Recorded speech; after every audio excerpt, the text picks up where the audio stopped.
Cinnamon rolls are a foundational recipe, and there is no better resource than The Bread Baker's Apprentice by Peter Reinhardt. I bought The Bread Baker's Apprentice when I was in school, and it is a tome very well respected in the industry, and many instructors teach from the book. When he updated the book for the 15th anniversary edition, he took it to the next level by converting all of the formulas into metrics. It's worth noting that this recipe is a little different than other yeast dough recipes. Cinnamon rolls or sweet rolls are an enriched dough, meaning they have sugar and a high ratio of butter in them. The method is also a little bit interesting. You begin on the paddle by creaming the fat or the butter with the sugar and salt until it's light and airy, and you continue to use the paddle when you add the dries, including instant yeast. It is more effective than active dry yeast, which I think should be taken off the shelves. You can choose between bread flour and all-purpose flour, but I wanted a really tender cinnamon roll, so I chose all-purpose for its lower protein content. A good amount of whole milk is used. Whole milk has a nice amount of fat.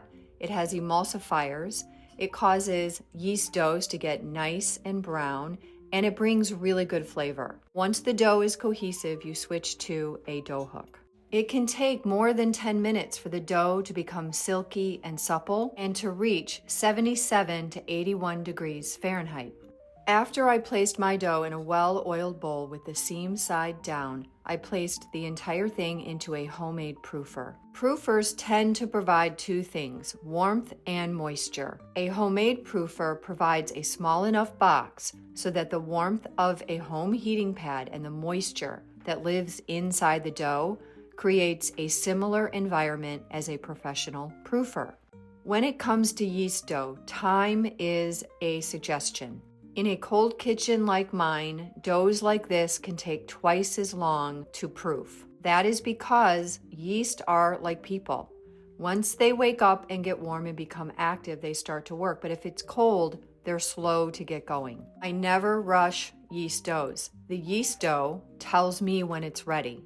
Cinnamon is antimicrobial. That is why it is added to the dough at the very end. I'm trying to give them the best environment to be active and busy, breaking down the starches and expelling carbon dioxide. The frosting is simply 10x lemon extract and warm milk. The frosting should go on while the cinnamon rolls are warm but not hot, and cinnamon rolls are best served right after baking and while they're warm. A well-balanced recipe will give you a very moist and tender crumb with a lot of lightness and a certain amount of flakiness. This recipe deserves to be made all the way through to determine if it's something that you love the way that I do, before you go throwing cream over the top before you bake it, or adjusting it or changing it in any way, shape, or form. The Bread Baker's Apprentice is the perfect book for someone looking to deepen their practice and to begin to think like an ingredient.